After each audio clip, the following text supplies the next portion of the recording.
Hi friends, it's Miss Hilary from Room 11, Pre-K Counts at New Ken Center, and I'm going to take off my mask so that you can see my face a little bit better.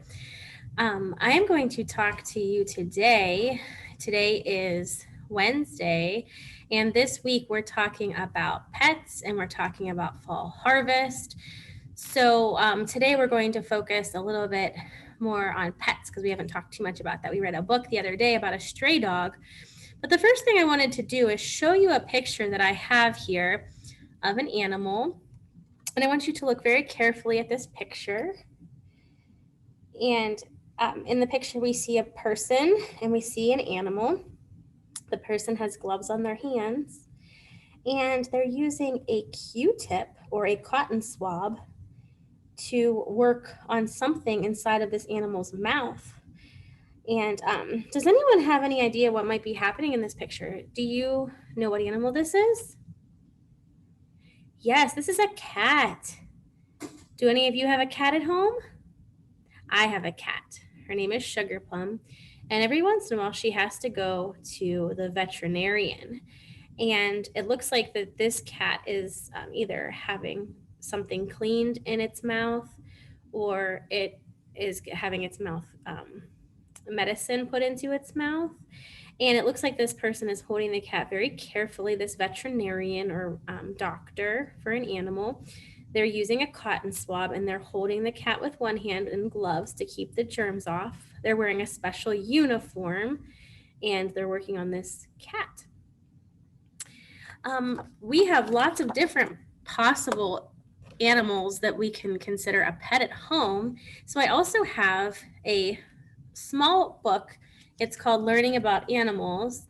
And I wanted to look at these pictures and I wanted to have you tell me which animals in this book can be a pet and which animals are meant to be in the wild. Pets are animals that can live in our house and sometimes they go inside and outside, but we keep them at our homes, we take care of them. And animals that live in the wild, they have to take care of themselves. There are some things that we can do to help them with that, but they have to basically survive on their own. So we're going to open this book, and I'm not going to read every single word in this book, but we're going to focus on what animals may or may not be a pet. So this first animal here is called, does anyone know what this one's called? It's a very interesting looking one. This is called an anteater. An anteater. Does anyone have a pet anteater at their house? No. So what I want you to do when we look at the animals is if you can have this animal as a pet, I want you to put your thumb up. And if this is an animal that we can't have as a pet, we'll put our thumbs down. So anteater is a thumbs down. We can't have a pet anteater at our house. The next animal is a cat. Can we have a pet cat at home? If yes, put your thumbs up. If no, put your thumbs down. Yes, we can have a pet cat, and a lot of us probably do. I'm going to use this to cover up the next animal so I don't show it to you too soon. Okay, this animal is interesting. This is called a chameleon, and chameleons live in the rainforest. So most of the time, we won't ever see a chameleon in the wild. But a chameleon is an animal that can, yes, be a pet, but also mostly lives in the wild. Some people can buy a chameleon at the pet store, but most people do not have a pet chameleon at home. What's this next animal? What is that one? A crab. Yes. Do you have a pet crab at home? You might. Some people have hermit crabs at home, but for the most part, this is a no, I don't have this pet at home type of animal. Oh, wow. Oh, sorry. Look at this one. Crocodile. Does anyone have a pet crocodile at their house? No, we don't have a crocodile at our house. Maybe if you lived in Florida, you might see a crocodile in the wild, but we won't see a crocodile too often in the wild in Pennsylvania, if ever. The next one is a deer. This is an animal. A deer is an animal that we do see a lot. We see a lot of deer in Pennsylvania. We always have to drive slow and make sure that we don't run into a deer with our car, but we're going to put our thumbs down because that's not an animal that we typically see at our house. And this one's another one that can be a little bit tricky because it depends on where you live. This animal is now it's kind of hard to tell what this animal is because this is a very colorful one, but this is a duck. And we do have ducks in Pennsylvania. And most of the time we do not have a duck as a pet. But some people might, if they have a farm, they might have a pet duck. What about this pet or animal? What is this animal here? It's a fish. Can we have a pet fish? Yes, we can. And I have a pet fish at my house. How about you? Do you have a fish? I have one. How many fish do you have? Fish are definitely a pet. Here's another farm animal. What animal is this? It has horns and hooves. This one is a goat. And yes, a goat can be a pet.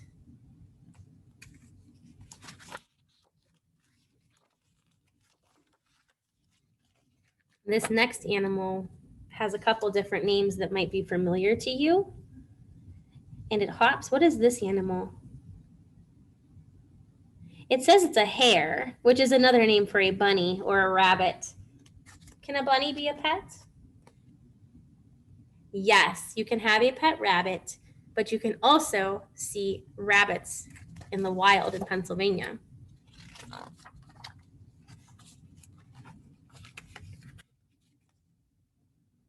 What about this spiky animal? A hedgehog. Like Sonic the Hedgehog. Does anyone have a pet hedgehog? No, hedgehogs are usually in the wild. Now, some hedgehogs mainly live in Europe, which is another continent, but some people do have pet hedgehogs at home, but for the most part, they live outside in the wild. Here's another one that is a little bit tricky. A mouse, and this mouse looks so cute eating his berry. Can a mouse be a pet? Yes, a mouse can be a pet, but most of us say no, we do not want a mouse in our house. Some people do, and some people do not. For the most part, mice are not pets, but you can find them at the pet store. This this animal is nocturnal and is very hard to see because usually they only come out at night. Does anyone know what this animal is with big eyes? This one looks like a barn owl. It's an owl. And can you have a pet owl at home? No, I don't know anyone who has a pet owl. That's not a pet. This is another animal that we see a lot in Pennsylvania. It's a bird, and it's a special type of bird. It's called a robin. And this robin is on a tree branch. Do we have pet robins in our homes? Does anyone have a pet robin? No, robins aren't usually pets. What about this one? Now this one has big horns. It's a type of sheep. It can also be called a ram. A male sheep is a ram. rams are not a very typical pet, but sometimes you might see them on a farm if somebody that you know has a farm. This one reminds us of a song we sang the other day, The Little Gray Squirrel. And the squirrel has a little nut in its hand. Is a squirrel a pet? Thumbs up if it is, thumbs down if it's not. No, a squirrel is not a pet.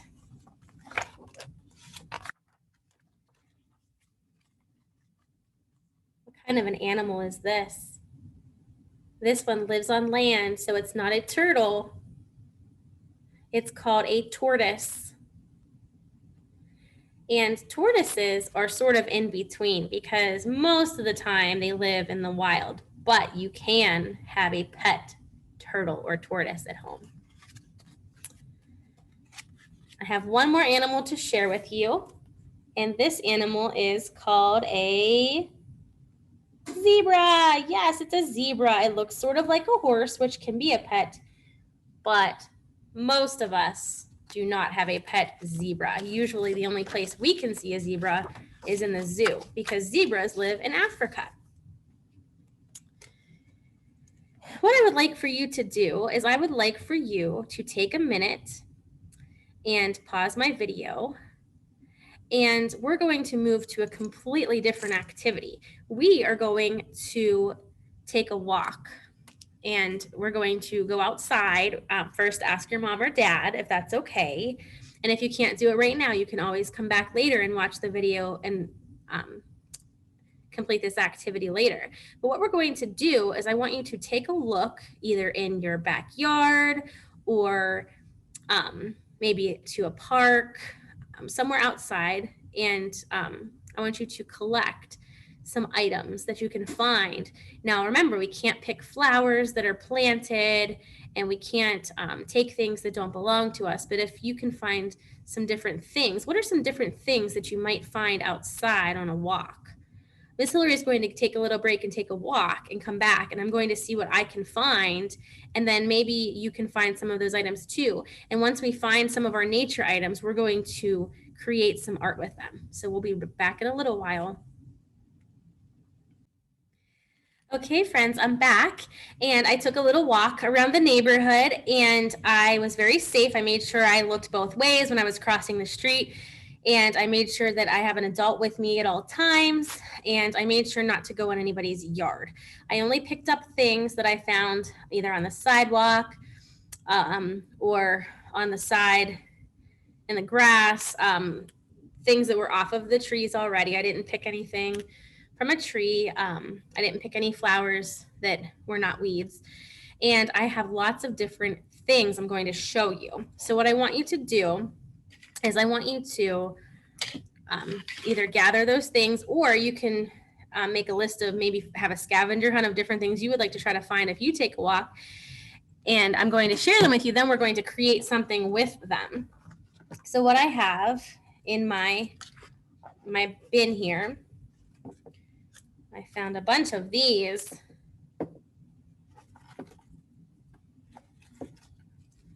What are these?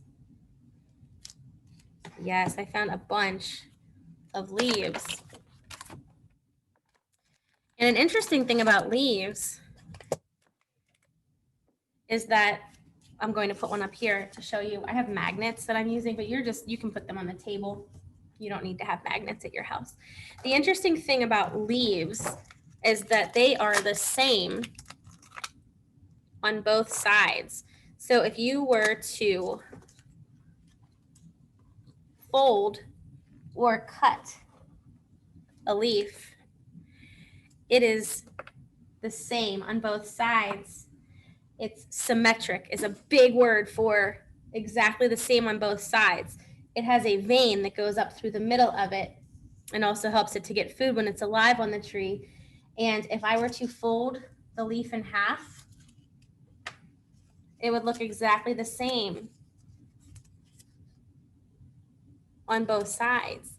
And if I were to take my scissors and cut my leaf in the middle, it would be exactly the same. Okay, I found some other things I found one of these. What is this? What is this? It smells good. It's a flower. This is a dandelion. I found a dandelion on my walk. So I'm going to put this up here so you can look at it. Oh, I'm sorry. Let me move it up a little bit so you can see it on the screen.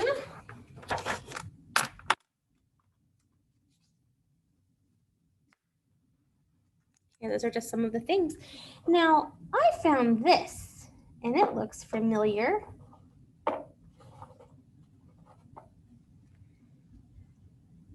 Does anyone know what this is called? Starts with an A. It's an acorn. And some of I found a bunch of them actually. Some of them have little hats on them. Some of them don't. And then I found a bunch of these pine cones.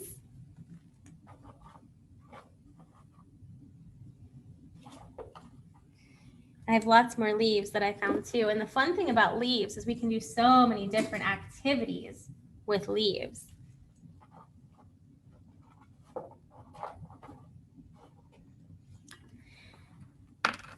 One of my favorite activities is called a leaf rubbing.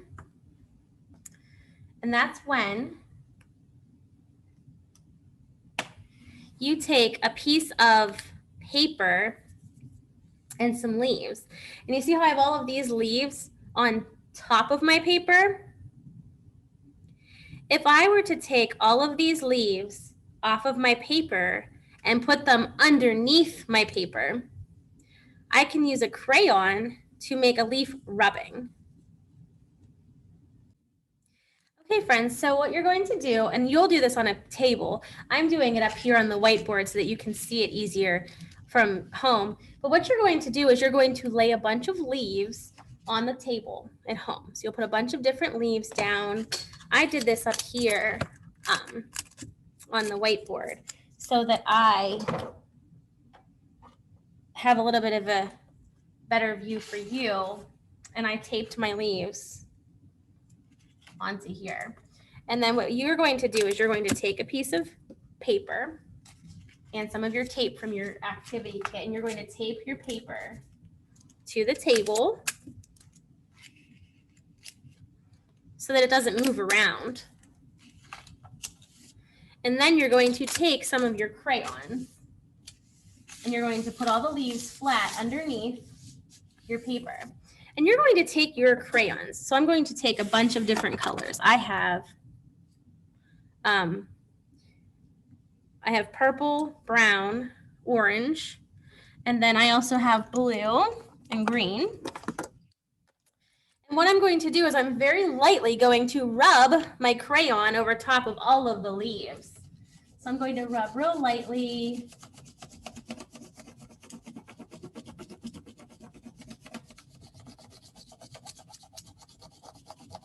And if you look very carefully, you'll start to see, it's kind of hard to see from home, but if you look very carefully, you'll start to see some of the leaves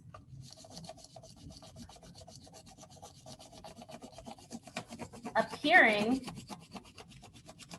You see that stem? The stem from the leaf is appearing.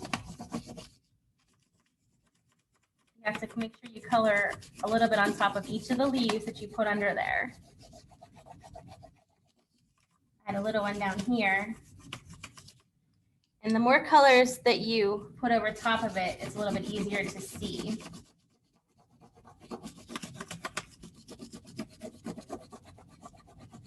I have to color a little bit harder over here. If you look really carefully, you start to see. I'm going to move the camera up a little bit so you can see it. You can see some of my leaves that I have underneath there appearing, and that's called a leaf rubbing. And you can use your leaves over and over again. You can make different pictures with it. There's also a really fun way to use your leaves where you actually glue or tape the leaves to your paper. Okay, so I'm going to take my leaf rubbing paper and I'm going to flip it over so I can use the back. And I'm going to turn it this way so that I have a lot of space. And what I'm going to do is I'm going to create a collage, which is a word for a whole bunch of different items. We're going to make a nature collage from our walk. And you can use a glue stick, you can use your school glue, you can use tape, and you can even use Play-Doh to make a collage. So first I have to think about what I would like to use for my collage. So I have lots of pine cones, I have acorns, I have leaves, and I even found some tiger tails. I found some tiger tails on my walk. I found some daisy flowers. I have lots of different, I found a rock. So what I'm going to do is I'm going to think of something I would like to make, and I'm going to use all of the things that I collected to make my collage. So one of my favorite things is a butterfly. So I'm going to make a butterfly out of my leaves. You can also use your crayons to help you with anything that you can't make with your nature items. So let's see. Butterflies have 4 wings, and butterflies' wings are the same on both sides. So you could also use scissors if you need to cut.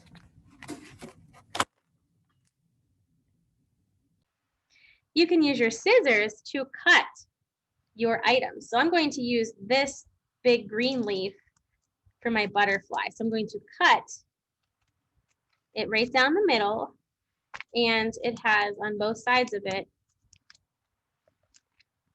it looks the same. So I'm going to use some tape, and I'm going to put one over there, and you can make whatever you want with your items. I'm going to put one over here, and then I need 2 more wings. So I'm going to cut my brown leaf down the middle, and again, it's symmetric. So it's the same on both sides. Both sides look the same, a little bit different colors, but they're the same shape. And I'm going to put my butterfly wings on my butterfly.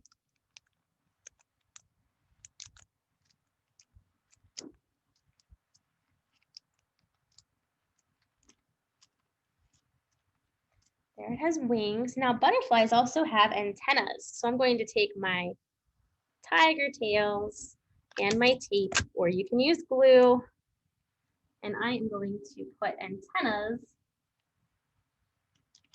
on my butterfly. What else does my butterfly need?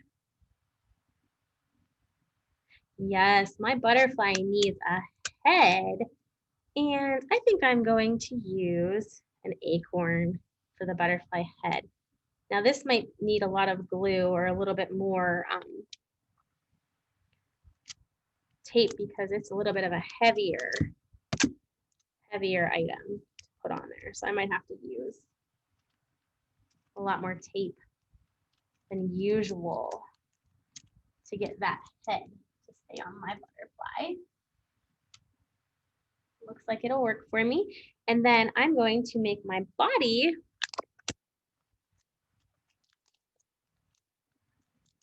with my pine cone. There's my little butterfly body. What I want you to do, friends, is I want you to use items from outside, and I want you to, uh-oh, that didn't work out so well.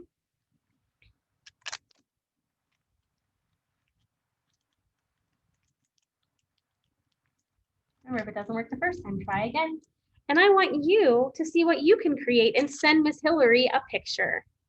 It was great to see everybody today, and I will see you tomorrow for a live science activity at 2:45. Have a good night. Bye.